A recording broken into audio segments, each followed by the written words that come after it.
Imagine this. The person you love the most in the world is told she's got cancer and they're going to remove her nose. And every single day you show up, you keep the family going, you stay positive, and you tell her everything's going to be okay. And the whole time you never say once, I'm terrified of losing you.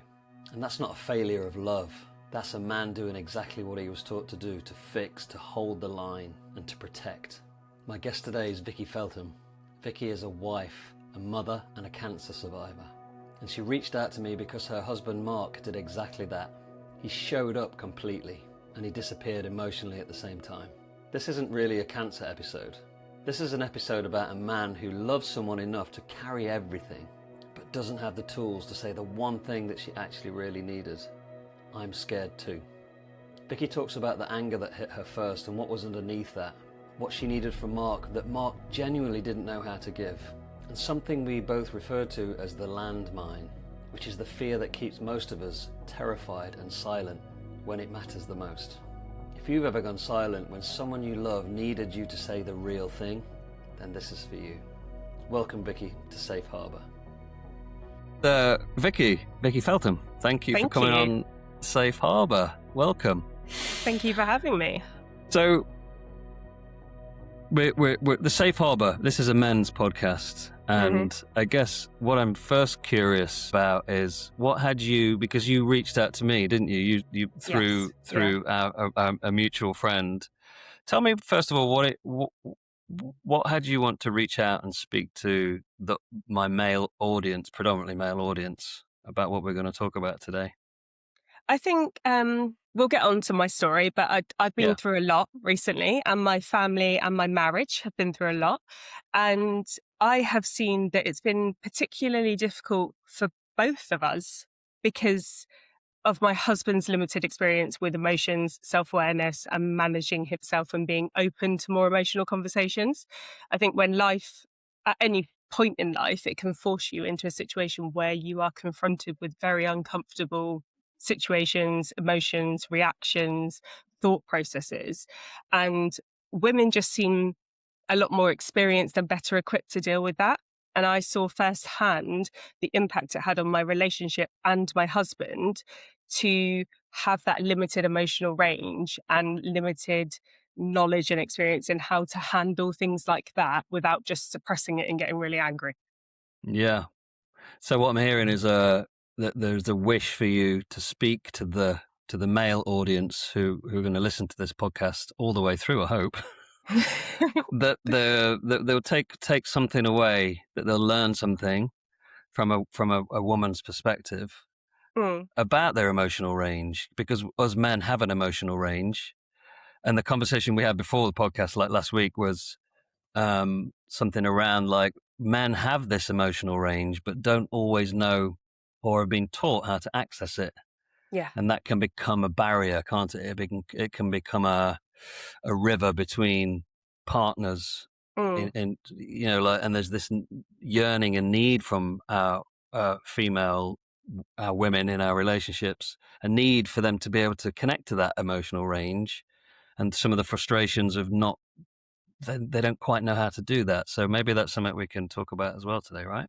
Yeah, very much so. I think all men want to be good partners, good fathers, and good leaders within their lives. And it's very difficult to do that without opening up and exploring your own emotional range, but also being aware of the emotional range of those around you and where maybe they may go beyond your understanding and how you can support them in that. Right, exactly, yeah. So tell me a bit about your story. Let's maybe go back before the cancer thing, and tell me about your life before that happened a little bit. So I spent my 20s as a corporate robot. Did you? I was raised as by a very traditional man, we'll call him, of that generation where men don't have feelings, they aren't open, they just go to work. That's the value that men provide to their family dynamic. Maybe slightly misogynistic in their approach to women, and definitely not a man ready to have a daughter, let alone one as outspoken and vibrant as I was as a child. And that squashed me a lot, because we all want to be what makes our dads happy and proud. And it ultimately turned me into a woman who shunned her feelings. I'd convinced myself I didn't have feelings and I Mm. could just operate logically like a man. And I would be praised for being, you're more like a man than a woman. And I took it as a badge of honor to be this emotionally devoid success machine that went through my 20s. And then I discovered life coaching. And I walked in the room and I remember in the first session, she said to me, "You're an emotional person," before I'd admitted any of what I've just told you. And I thought, Mm. who's this woman? No, I'm not. Shut up. And over the years, I discovered that I was. I just hadn't allowed myself to feel them because they didn't feel safe. Like knowing how to Mm. solve a problem and just doing the next most sensible step was a really safe way to live my life. Having feelings growing up, I had felt like that wasn't safe to do. So I just didn't do it. And I went on that journey. It made me more successful at work, I would argue, because I could read a room. And in some ways, because I was now a few steps ahead of a lot of men at work, I could get to where they were and solve problems for them before they'd really realized how they were feeling about the problem.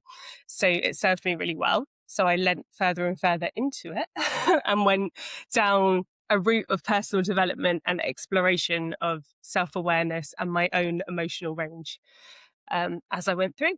And then met my husband just after the pandemic. So we had a little bit of time together. And then I very quickly fell pregnant.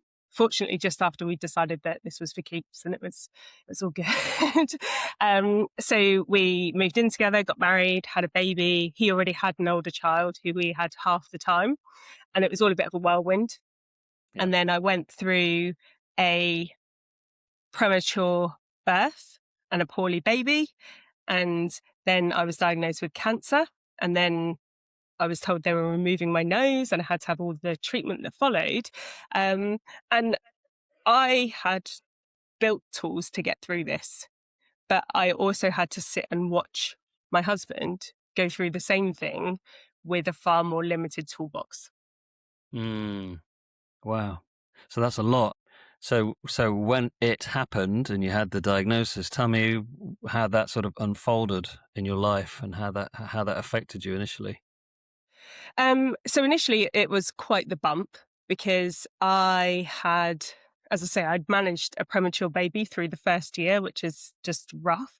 And we were just Mm. getting to sunshine and rainbows and, okay, right, we can be a stable family now. She's not going to hospital every 10 minutes. This is great.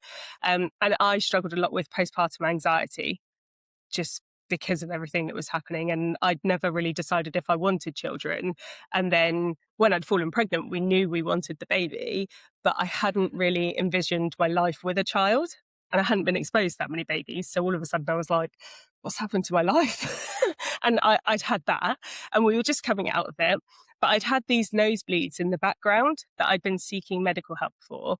Mm. And no one had really raised any alarm bells or anything. It just seemed like an irritating thing that was happening.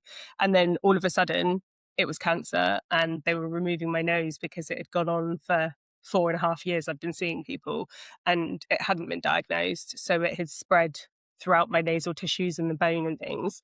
And I was facing very extreme surgery, follow on treatment that would alter my quality of life for the rest of my life. And all of the general, like the big decisions. You have chemotherapy, you have to talk about whether your family is complete and like what that will look like for your heart health and your bone density and whether I'll hit menopause early and all of that stuff. And Mm. that all just hit me the summer of 2024. And the first thing I felt was anger. Oh, Mm. it was almost like I defaulted back to the old patterns and I just focused on being angry that they hadn't diagnosed me before. They'd ignored me for so long. No one was listening to me. Like, how could they leave it this long? And they're supposed to be doctors. They're supposed to be good at their job. Oh. And looking back, it was just all of the emotional whirlwind of having cancer, not knowing if I was going to die. My daughter was a year old. Things were just getting good. And now this has happened. What does it mean for my life? Like, what does it mean for my family? Our marriage was still quite young and my husband's a handsome fellow. What does it mean for our relationship if I am now visibly different? Like, is he going to want that? And all of that was going on and it just came out as Right. frustration. And I was probably the worst patient in the world for the first like month or so. That's a lot. I mean, you're rightly so. Anger is Mm, is is is the right emotion to come out initially, right? yeah, yeah. To feel angry. I think justified. Yeah. But also probably would have benefited from digging a little beneath. I think because I had such a good reason to be angry, nobody really pushed me to explore, but how else are you? Are you a little bit scared, Vicky? Are you a bit upset? Are you worried? Mm. Like nobody, Yeah. yeah, nobody pushed me beyond. Well, of course you're angry. They haven't diagnosed you for 4.5 years, and now you've got to have your nose removed. It was just socially acceptable anger, really. Yeah. What was underneath the anger? I mean, a lot of fear. I had a 3-day panic attack because it. So where the cancer had spread to my bone, I did a little Dr. Google, and when skin cancer spreads to your bone, quite often you don't have very long left to live. So I was sat there with a 1-year-old, and Google was telling me I had 6 months tops. So I spiraled and had this huge, like, I couldn't focus. I kept having like the hyperventilation, and I couldn't Mm. eat for an entire weekend. And I phoned the doctor because at this point I hadn't been offered any therapy or anything. So I phoned my GP and said, I don't know what's going wrong. They told me I had cancer and now I can't breathe. I don't know what's happening. And she offered me antidepressants, as is often the way. And I was quite strongly against just giving myself medication to get through something. That's probably the coaching and everything. I was self-aware enough to know, actually, I'm not sure pills will make this better. I think I need to work through it. I've just been Mm. told I had cancer, so of course I'm losing my mind. So let me just take a step back and sit with it. So that Mm. was quite a big turning point, I suppose, to get me exploring myself a bit more and giving myself the space to understand the full range of what was going on. And whether it was Mm. fear, shame, general worry, feeling intimidated by all these experts that I now faced, just feeling tired, exhausted, fed up of life being on hard mode. And like a little bit of self pity, like, why me? Why has this happened? I've always been a hard worker. I'm a nice person. Why is this happening to me? And all of those things that you hear, well, I suppose the general experience of life, but particularly you hear cancer patients talking about all of this reassessment of life, and am I really living the life I wanted to? Like, if this is my last few months, have I done the best I can? And all of that was just wrapped up in this socially acceptable anger that everyone was almost fueling a bit, because it's easier for people around you to get angry with you and rant about the doctors than it is to sit there and say, are you scared, Vic? I'm scared. I'm not ready to lose you. Like, what's going to happen to you? What's going on? It's just in some ways an easier conversation to just shout about doctors. Yeah. So they were the questions that you wanted people to ask you, but there was a fear for those people to ask those questions, right? Yeah, yeah. And I think even more so with my husband, because he very much took on this role of, I suppose, the protector, but the practical protector. Mm. So from his point of view, everything was going a bit wild and he wasn't sure how to address it or even how to process how he was feeling about it. So he stepped into this role of, you're going to be fine, Vic. Everything's going to be okay. And that was as deep as our conversation has got about it. So Right. I didn't have the space to explore, well, what does it mean for our marriage? What are you worried about intimacy? Are you worried whether or not you'll still fancy me? I am. Like, what does it mean for our children? They're going to see me go through this. Mm. And those conversations were quite difficult to have with him at a time when they felt important to me, because I think he was shying away from the more emotional side and just focusing on, how will we get the kids to school? How are we going to juggle this? It's so and so's birthday. What are we going to do? Which is very, Yeah. very important work, but not necessarily what I needed right in that moment. So very surface, practical Mm, stuff. yeah. Yeah, and with the very big umbrella of everything's going to be okay.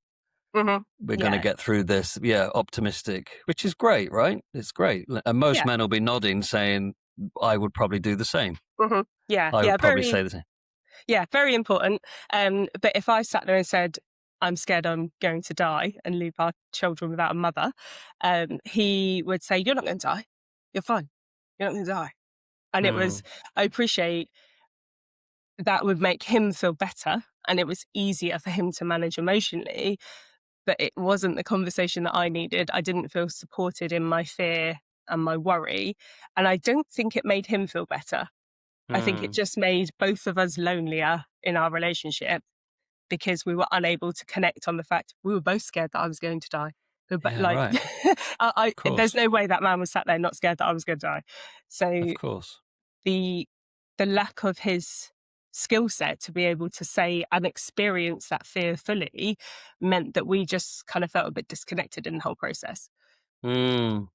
Yeah, I really feel it as well. I'm feeling it for him. What's his name? We Mark, share his Mark. I yeah. really feel it for Mm, Mark. I'm feeling his pain right now. I'm mm, feeling I notice I'm feeling emotional around that for mm, him. yeah. How difficult that must have been for him Mm, to think, to have those feelings that you might die, yeah. you know? Yeah. Very hard. Mm. And I'm sure in the same way that I was sat there playing out how my daughter would grow up without a mother, he Yeah. was sat there playing out how he would raise children without Yeah. me around and what his life would look like and what Yeah. that would mean. But I was able to articulate it, albeit not to him because he didn't know how to hold space and listen very well to it. Mm. But I was able to reach out to people and have that conversation. But you could see, like, I know him, I love him, I'm part of that team. You could see within him that he was holding this all in and he just didn't know how to let it out. Yeah. Yeah. Like most men. And I use the word Hmm. most, and I don't want to Yeah. paint all men with the same brush, but me too, probably. Mm, I remember when my um, ex-wife's dad died. I didn't very suddenly. I didn't know what to do. hmm. I went into fight flight, and I froze. Yeah, because I didn't have the. Well, I did have the tools, and even then I froze. Hmm. Yeah. So Mark, what he was experiencing with that, without the tools in his tool belt, and a lot of men will be listening, thinking the same thing, and there will be men listening to this who didn't, this didn't figure out, who have lost their wives. Men Mm, message me regularly to say, I just lost my wife, mm, and I don't know what to do, yeah. and I wish I could have done more. But the fact is, there is this powerlessness feeling, Hmm. whichever way round it is, because we can't do anything to help Yeah. in terms of, like making this thing go away. Mm, The only thing we can do as a partner is be there emotionally, to open up that emotional range, to listen, to hold space, to mm, dare to ask those scary, powerful questions. Vikki, are you afraid of dying? yeah. Yeah. And I think it's important to highlight that it's not just a male experience. I Okay, think like that as a woman, there are things that if my husband's dad died, I would not know right. what to do. But I think women are usually better practiced at, Simon Sinek calls it sitting in the mud Yeah. and getting down in the dirt and just sitting there with somebody and holding that space. And I think because men have this lovely, I'll fix it, I'll do everything, I'll lead you out of this, it'll be grand, um, Mm, and that almost fear of the more emotional side, they don't have as much practice at just sitting in the mud. And that's what you tend to need most when it really hits the fan and everything's gone and all you can see is mud. You just need someone to hold your hand and sit there. yeah. And that's the important piece. Most men we're like warriors. Mm, In evolutionary terms, we are warriors, and we will run through hmm. glass carrying our woman and children. Yeah. But if that role is not available, the alternative is, well, I don't know how to do that other thing. I don't know how to Mm, sit in the mud. What does it mhm. even look like? And if we don't know how to do that, then what happens? Mm. It Because just we're you not go to taught war that. with yourself. Yes. Yeah, yeah. That's Because we're not taught how to do it. My dad mm, never modeled that to me. My granddad never modeled that to me. mhm, And I didn't know how to do that. I've had to learn this over the last 20 years doing my own personal journey work and going on retreats. And, it's been a long old journey. And I have two girls. So my role as a man modeling to my two young daughters who are 18 and 21, Mhm. part of my role is to model to them what vulnerability as a man looks like, so Mhm. that when they go out into the world and have partners and husbands and relationships, that they might feel like it's possible. Mm. You know, it is possible. But coming back to Mm. Mark, feeling his pain, what would it have looked like for you if you could have had Mark step into that sitting in the mud place? What did you need from Mark in that time? I think it is the sitting in the mud. It's the um that deep rooted, he was 100% here for me, there by Of my course. side, fighting through everything with me, but he wasn't holding my hand while he did it. Right. There wasn't, we were fighting separate battles. I was fighting cancer. I was fighting for my mental health. I was fighting for the difficulty of treatment and all of that brutality and all of that stuff. And he was fighting for the practicalities of our life and like just pulling us through. And we lost that connection of fighting through it together as a team side by side and Yeah. sharing our hopes, our fears, even yeah, like the cancer cliche of redesigning your life when you go through and I've decided this isn't important or I want to work less, play more, whatever it is. We weren't really having those conversations because unless you can sit there and accept that this like confrontation of your own mortality is happening to your partner, you can't then make space for the conversation about what they've learned from it Right. and how they might want things to be differently. Um, so I think that was one thing. And then the other was that it kind of gave me another job to do because he probably thought he looked like this swan that was just gliding through, leading from the front, taking it all on, and that I couldn't see his little feet underneath doing this. And that wasn't true. Like I love the man, I know him, and I could see that he was at war with himself and he was struggling and he was holding all this in. And I almost carried a fear that at some point he was going to break and Right. because he wasn't seeking the help, he wasn't either talking to me or his family or his friends and having those emotional conversations and admitting his fears, his worries, his shame, his concerns, the things that we're always a little bit embarrassed to say. Like it would have been very hard for him to say, I'm worried I'm not going to fancy my wife. Like, that seems like a horrible thing to say when your wife is fighting cancer, but it's a perfectly valid thing. And Yeah.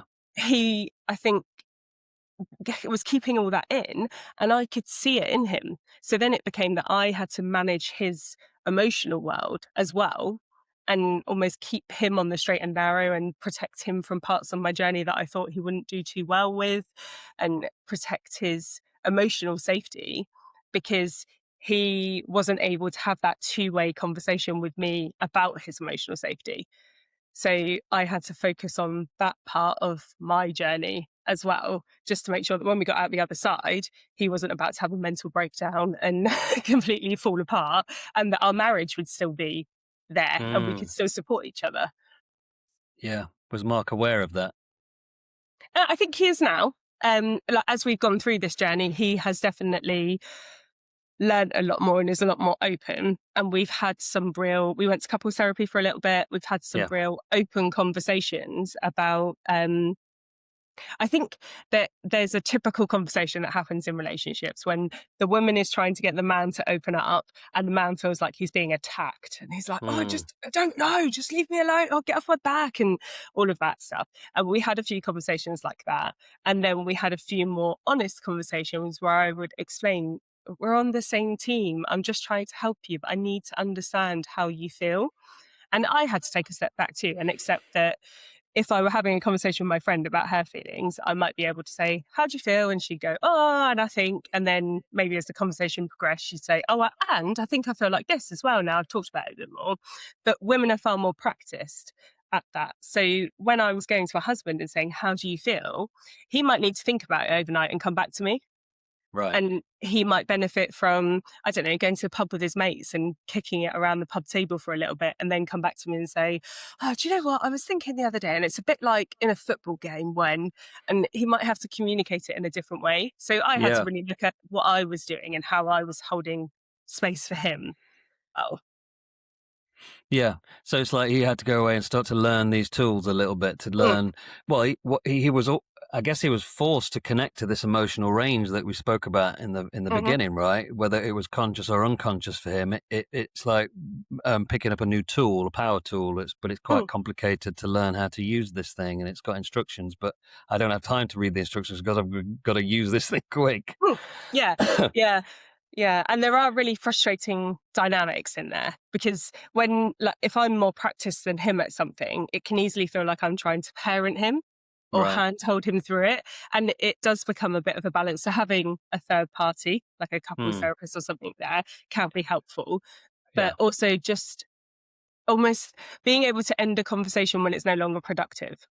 Start arguing, but when, like, hopefully long before then, that emotions are raw topics. And if you are new to that and you're like stepping and tiptoeing into things and putting things out there and fumbling and making mistakes and not articulating yourself very well, and then your partner is jumping on every single one of those things, oh, tell me more, tell me more, tell me more. That's a really intense situation. So when I think when men are starting to learn and practice those tools, you need to have that awareness that actually when it seems like it's no longer productive or he's hitting a wall or he's getting a bit tired or anything like that, Hmm. you need to agree to come back to the conversation. It didn't feel like he was safe to talk to me because he wasn't well equipped to know how to have the kind of conversation that I needed to have. I was exploring my entire sense of self and how I wanted my life to look, whether I still wanted the job that I wanted. I was quite down on myself. I thought I could only work in like a back office somewhere. Um, I wasn't sure how I was going to exercise if I couldn't go to gym classes and things like that. I was exploring all of these things. And he wasn't really part of those conversations because he was almost scared to get involved. And whether it was say the wrong thing, not be able to add value, just be in over his head, I'm not sure. Yeah, like treading on a landmine. Mm, And it's such a, and it's, and as a man speaking, it's a very, like, I've been in those situations, and the worst case scenario is a landmine goes off, but mhm, it's fine, yeah. and three could go off at the same time. But Mm, just being there in the mud is more important than the landmine going off, and that's easy to say with hindsight. I know that, and mm. if Mark's listening, which he will be, I get it, man. I totally get it, man. Me Yeah. too. I would be exactly the same. Which is why we're having this curious conversation to hear both sides, right? Mm, yeah. And Yeah. how do we bridge that gap, men and women, and vice versa? Because this happens the other Mm. way, like you said earlier. It's like the biggest risk in all of this would be to accidentally tread on a landmine. Hey, how's the conversation going, man? Are you enjoying the podcast? It's a good one, isn't it?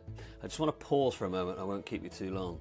If this is hitting a nerve, then that is probably because it's not new.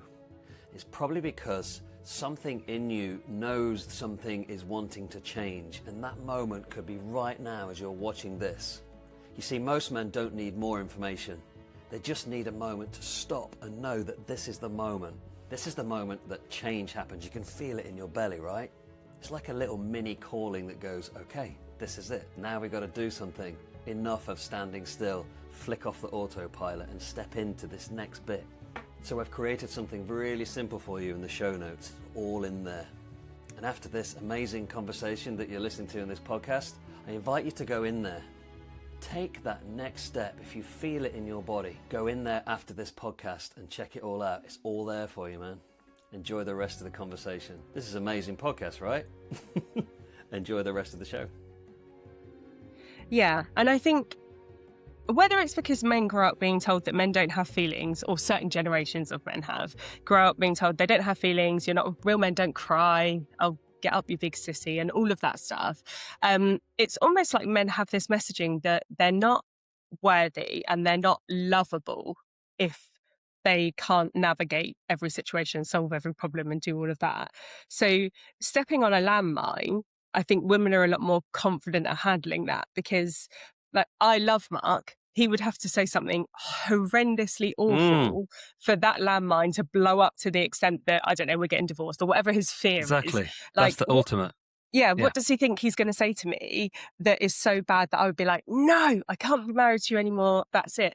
But I think that's a real fear and weight that men carry, is that oh, we don't do this, I don't do this, I won't be lovable if I can't do this. So I'll just stick in the safe leadership and the practical stuff that I can do, Yeah. and I won't blow up a landmine that you will never forgive me for. Yeah, that's the ultimate fear. So when I work with men, we start with the ultimate fear. Mm, That is the blockage. What's your ultimate fear here? Well, mm, the ultimate fear is my wife will leave me. Okay. mm, So we start at the top. What's underneath that fear? Well, typically, like in a situation where men who look great on the outside, their life's all fantastic, on the inside they're disconnected. These are the men that I typically work with. One of their ultimate fears is they will, if they don't keep this life propped up, they don't keep pushing and pushing, relentlessly going to work, running the business, doing all that practical mhm, stuff.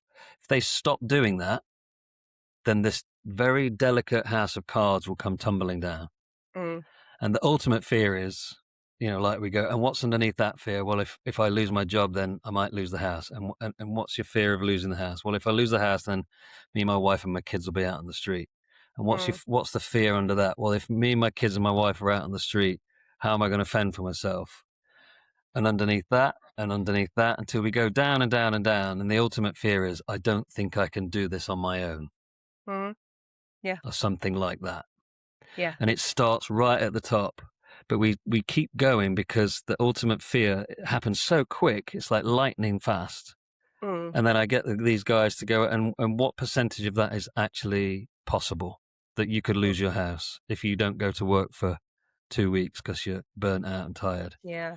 Probably like a 10% chance. Okay, so there's a 90% chance that it's not going to happen. Mm, That's the reframe. yeah. How different do you feel now about it?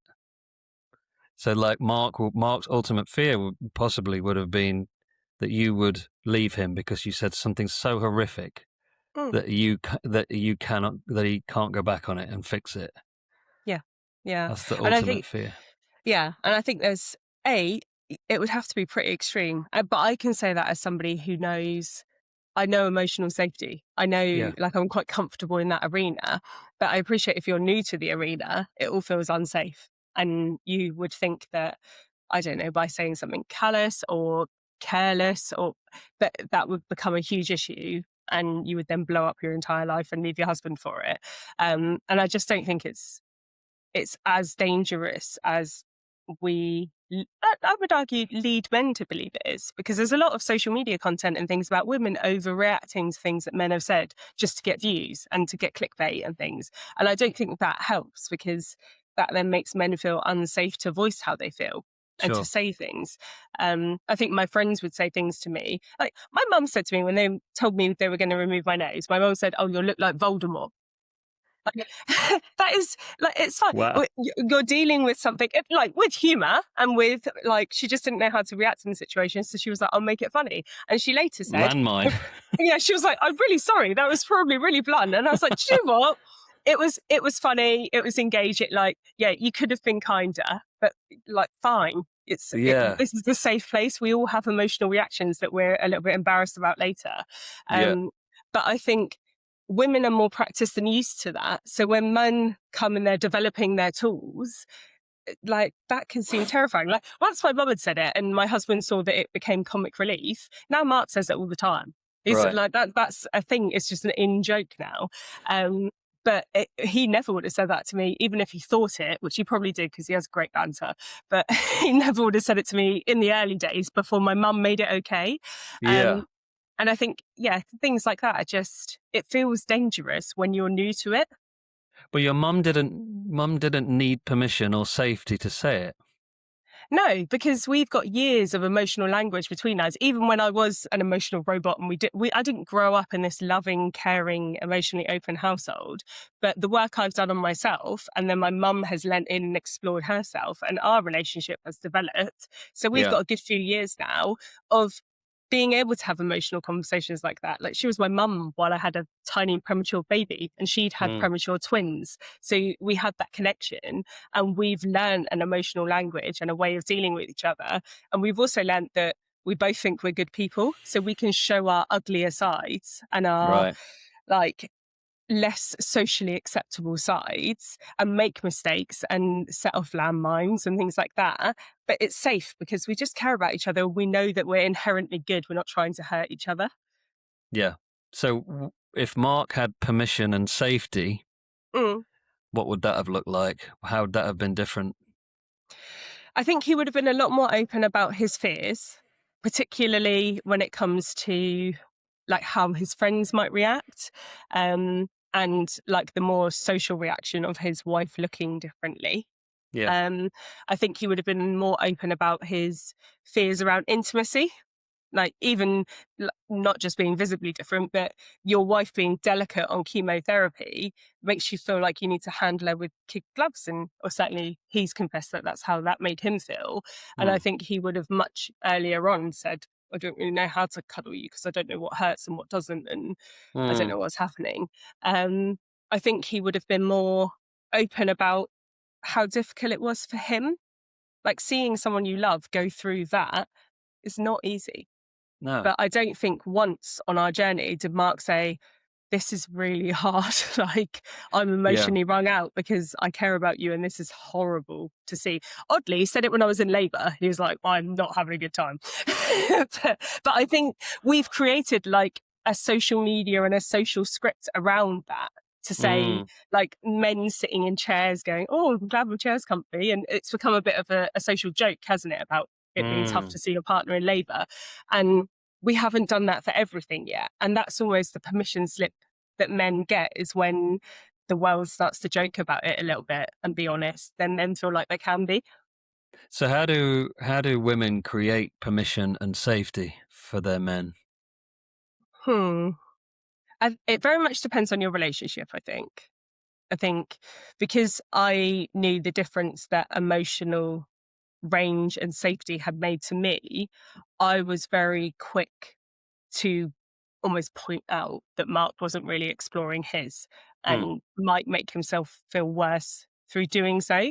But I appreciate some couples are like, I don't know, they have lots of good times together and then they each have their own friendship groups to talk about what might be going on in their lives. So maybe they haven't really had emotional conversations. Mm. Um, we had a lot of very quick, like stressful situations happen to us. So we almost got practice condensed. Whereas the hope is that you go through a lot of your relationship and nothing that bad happens. And then eventually someone's parent dies and then another parent dies and you might get a little spat of it. And then you might have another 20 years where nothing else happens and then one of you dies, maybe. So like, it's a good life. Hopefully not much happens. But I think the largest thing you can do is just listen and remember who you're talking to on both Yeah. sides, is like remembering that you're both there to love each other, be on the same team, and you both believe you're good people. Right. So if there is a mistake or if somebody is struggling with something and struggling to open up, then I think just holding the space and allowing conversations to come to an end when he says, "Oh, I'm really tired, I want to go to bed," and maybe just come back to it a couple of days later or try a different way. I did find pushing my husband towards his friends was really good as well. Right. Like the conversation doesn't have to be with your partner. I think if you have a friend who is you've been slightly more open with, or maybe they've been through something too.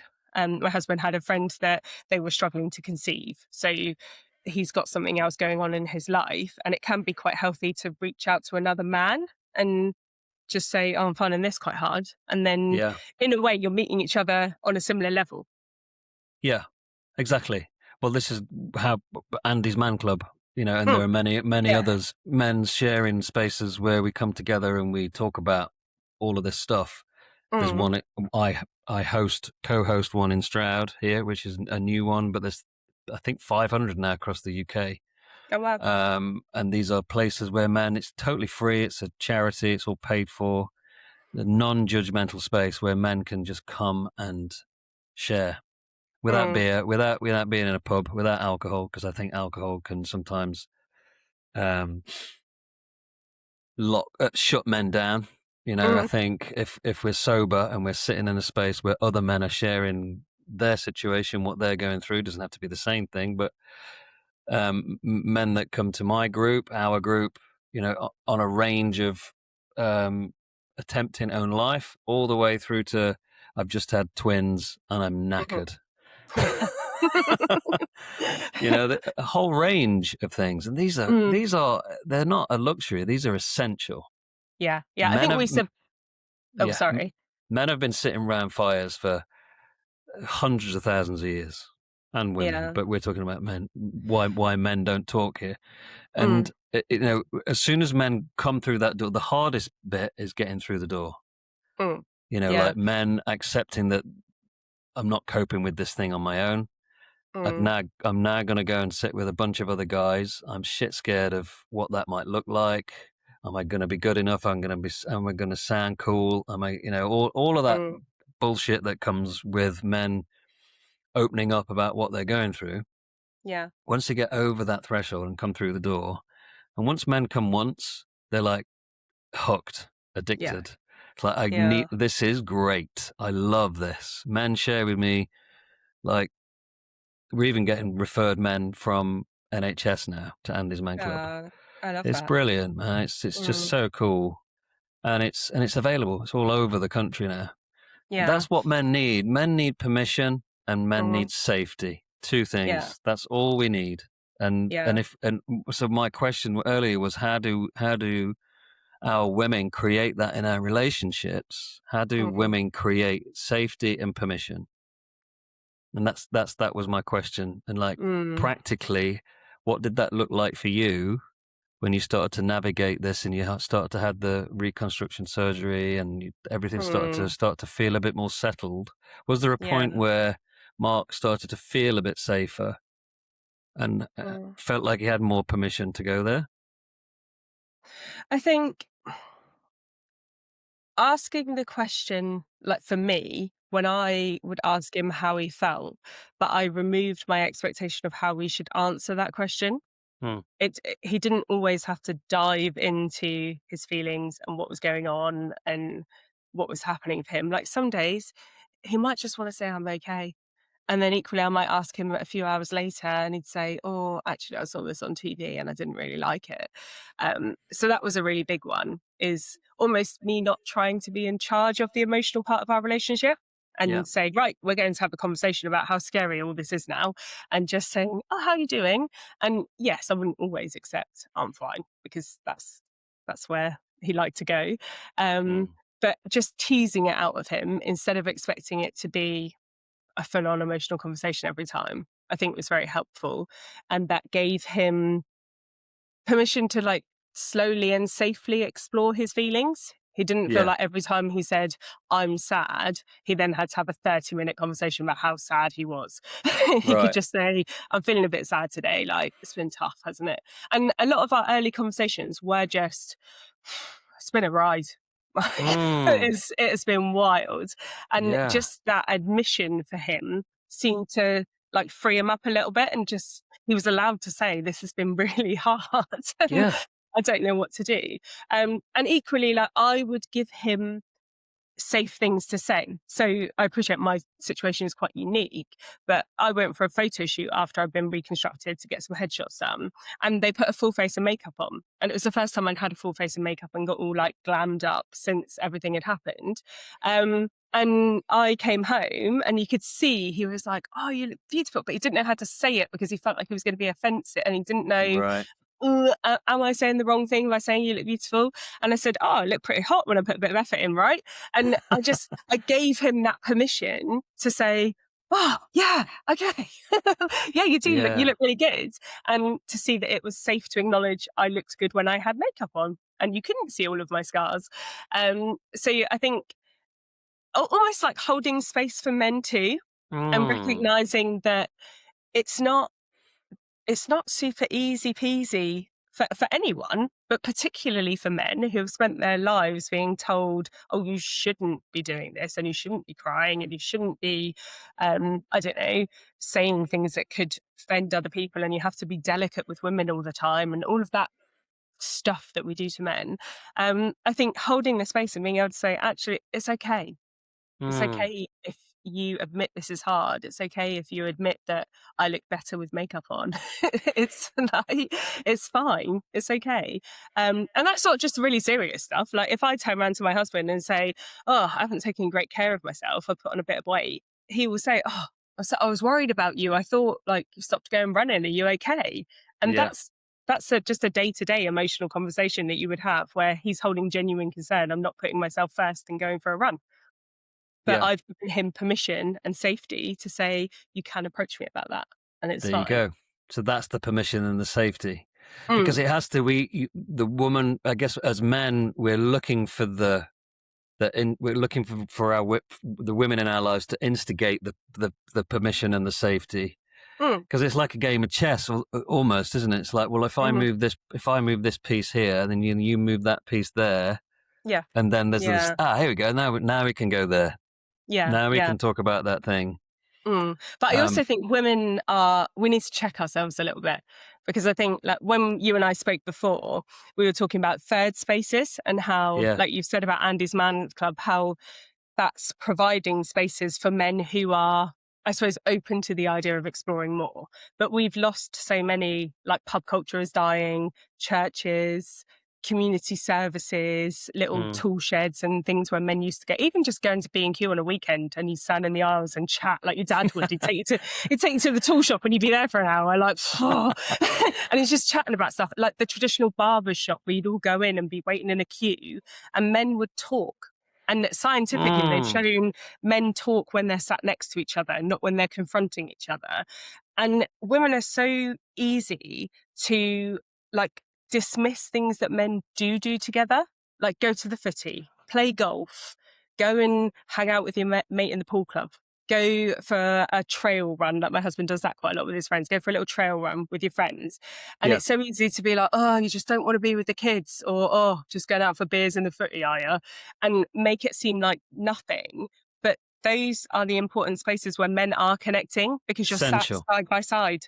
So I think Yeah. women, we do need to check ourselves and say, like, that's not little. That's the chance that your partner has to connect with his friends and maybe have a conversation about the one who's getting divorced or how worried he is about your health, and battle it out between them to say, oh, I told my wife that she was maybe not taking good care of herself this way. And then they learn lessons from each other.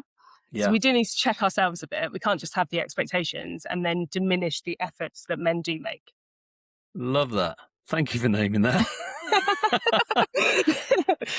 Yeah. Well, that is the giving permission piece, isn't Mm, it? In a non like, oh yes, you can go to the football, darling. It's not that yeah. way. It's like it's encouraging it, Mm, because any women listening, it is essential. mm, Men get very small amounts of time where we get together and we open up and we share. mhm. Like between 12 and 14 men every day take their own life in the UK, and that is No, not okay. no. Like if men have space to go and share and go and do stuff and get out, our women needs to encourage that, and even help organize it if men aren't good at it, Mhm. because that's Yeah, another thing, isn't it? Men yeah. aren't very good at creating space to have those conversations, which is Mm, why Andy's Man Club and other spaces are becoming so popular, because they're orchestrated to come and do exactly that. Every mm, Monday night, 7 till 9, there are 500 spaces across the UK where men can come and sit and have a cup of tea and share the same three questions. How was your week? What's a positive from your week last week? And anything you want to get off your chest. The last yeah, one is the big one. The yeah. last one for any man who's going through anything, whether it's my house sale won't go through, to my wife's got cancer. Mm, Getting it off your yeah. chest. They are the fundamental pieces that are going to stop men taking their own life. Mm, If we can yeah. get that from 14 down to none, that would be great. Which is why I do the work that I do, helping men and having these Mm, conversations like you and I are having, to help men just connect to that emotional range, which is so mm. alien to so many of us. We don't know how to do it. And Yeah, that's the it's so work important. for us to do. It's for us to do, and for women to help their men to do in some way, in any way, in any Yeah, way, really. yeah, Yeah. it's so important. And I think recognizing it's not all doom and gloom. Like No. you don't have to be getting something off your chest. And I think quite often the Andy's Men clubs, people feel like they need to be like really low to go to Yes. one, and almost like it's a crisis line and Yeah. reach out. But that's not the only way that you have to be feeling to connect with people. Like my husband's going to, you've probably seen, there's a bit of a social media thing about Pints and Plats, I think it's called. This guy has set up a club for men who want to learn how to do their daughter's hair. And Wow. he's going to a local one of those. And I'm really excited for him because that will be a room full of men Great. sharing their hopes and their dreams for being a girl Mm. dad. It's not connecting about, oh, this is really bad in my life. It's also that this emotional range gives you freedom to explore the good as much as to express the more negative side of life. It gives you freedom to share excitement and your hopes for being a girl dad, and like even just the silliness of, oh, my daughter wanted crazy pigtails and pink things in her hair and just have a bit of fun. Yeah. Love that. Beers and what? Pints and Plats, I think it's called. Yeah, Oh, it was like a big thing on socials, and then now everyone's kind of picked up on it, so they're love it. everywhere. But they are really positive spaces for men to be emotional. And I think quite often these talks about emotional range and connecting with your feelings are about helping your wife through cancer, or Yeah. like, I don't know, dealing with a divorce or a redundancy or something like that. But by cutting off the negative feelings, you Yeah. also cut off the positive and the beauty of life and the fun and the freedom and the happiness and joy. And there are spaces where you can just do that too. Yeah, I totally agree. I mean, like, when I speak to people about Andy's Man Club, you don't need to be suicidal to come to Andy's Man Club. That's not, it is Yeah. a suicide prevention charity, but you don't need to be down, scraping Mm. your chin on the floor to come. You know, Yeah. it's just a place to come and hang out where we get to sit down each week and talk about what we're going through. And we leave lighter. There are 2 questions at the end that change every week. Like last week could be, what's your favorite dance tune from the 90s? What's a film? What's a film that you can watch over and over again? What's the proper way to make a cup of tea? You know, these are all great questions that by the end of the evening we leave lighter with a big smile on our face. We've got some stuff off our chest, and we're practicing this connecting to our emotional range, and that's the most important piece, isn't it? You know, it's Yeah. like helping men. We all need some practice. And I think it's going to get easier and easier. The more these groups and the plat with the beers, it's happening, isn't it? Men are starting to go, Yeah. well, we're getting better at this. And we are Yeah. proactively trying to make, and I think, like the next generation of young men coming up through the ranks now, I think are going to have it a bit easier. And, because it's more socially acceptable to go to these groups and have these conversations. I hope. My hope is that anyway. Yeah. You've got the Yeah. permission slip from society, and Yeah. it's now just translating that into your own permission and safety. Yeah. Exactly. All right. Well, what an amazing conversation. I want to send a big hug to Mark. Mark, if you're listening, I send you a big hug, brother. What you've been through, both of you, it's an incredible story. I mean, this could be a 2-hour podcast. We could go on to the next part of, how this is unfolding and the work that you're doing. And first of all, tell me a little before we finish. Have you got anything that you want to say to a man who is going through a similar situation that Mark went through with you? What's something that you would like to say to any man listening? I think just that vulnerability is a strength in its own right, and that we're sold masculinity as this bodybuilder, strong, rugged, caveman type image. And I would say to most women, that is not a marriage material masculine man. That is, masculinity is the strength to carry what life throws at you and lead through that and make people feel safe, supported, well led. And leadership can't be surface level. You can't just be an icon. You need to have the extra layers to truly lead and support the people around you and provide that masculine energy that we're so often told we should have just to help people get through and to help you feel better. Yeah, there's something here about. I love that what you just said. It's beautiful. And there's also something about the feminine as well, you Mm, know, that we all carry a feminine as well as a mm, masculine. And I think if the women encourage that, call it out a little bit, like call it forth, that feminine, you know, very mm, gently. Like, I'm a girl dad. I've got 2 girls. Mark's a girl dad, and I think mm, we're quite privileged to be girl dads because we get to connect to that feminine energy on a daily basis. And I feel mm, like I can quite easily access that feminine energy, and it softens me. I feel softer. But not all men get to practice that. If men have got 2 boys and they're living in a very boy energy household, mm. yeah, so there's something about balance there as well, you know, and that's Yeah. another exploration. It's another whole podcast talking about feminine, Yeah. masculine and feminine. Yeah. Yeah. I think it's a good point that we both genders have that within them. Yeah, Like you could argue I lived in my masculine for much of my life. yeah, And then I had to learn the feminine energy and soften. And I, I'm not there. Like I have friends who are very much in their feminine energy and all about receiving and getting this. And women get bombarded with that too. Whereas I'm yeah, much more of the project manager and the doer and quite aggressive with what I'm doing. And it's just, we all have almost a spectrum within us, but it's ensuring that we can hold and understand the entirety of our spectrum and not just live in this tiny bit of who we think we should be. yeah. Oh, who we think we should be. That's another big one, isn't it? Mm, That's another part to the man thing as well, you know, like how I should mm, be. hmm What we've been talking about most of this episode is like showing up and being practical, hmm and I think that's part of the problem is like men, we have this image of what we should be in a crisis, you know, Yeah. and that is saying it's going to be okay, like the front line in World War II, you know, like we're going Mm, to do this, we're going to be all right, we're going to survive. It's yeah. like in the face of adversity, everything's going to be okay. Stick the kettle on. Let's have a cup of tea. We've got this. You know, Yeah.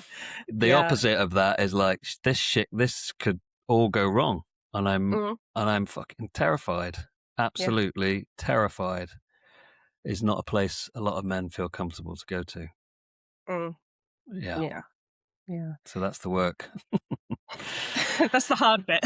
Yeah. Well, maybe Yeah. this conversation today has opened a few hearts, just, you know, released a few of those tight hearts in us men a little bit and softened us, and we walking away with some tools. I hope so. Yeah. Yeah. Thank you, Yeah. Vikki. Thank you for having Thank this you. conversation. Thank you for reaching out. It's an important conversation. Thank you for the opportunity. I really enjoyed it. Yeah. Okay. Good luck with the rest of your journey, and Thank you. send Mark my love. He's listening anyway, so Well done. see you later, Mark. You're doing great. You're doing great, man. You're doing great. Okay. Thank you for listening to Safe Harbour. I'll put all the details in the show notes, and I'll see you next time. Thanks, Vikki. Thanks. Cheers. Bye. Bye. So that's another episode of Safe Harbour. Thank you so much for being here and listening in on this amazing conversation. And if you enjoyed today's show, give us a follow, give us a like, and share this with another man who you think might need to have this conversation. Another new guest next time. Tune in. Have a great day, man. And remember, you are amazing, right?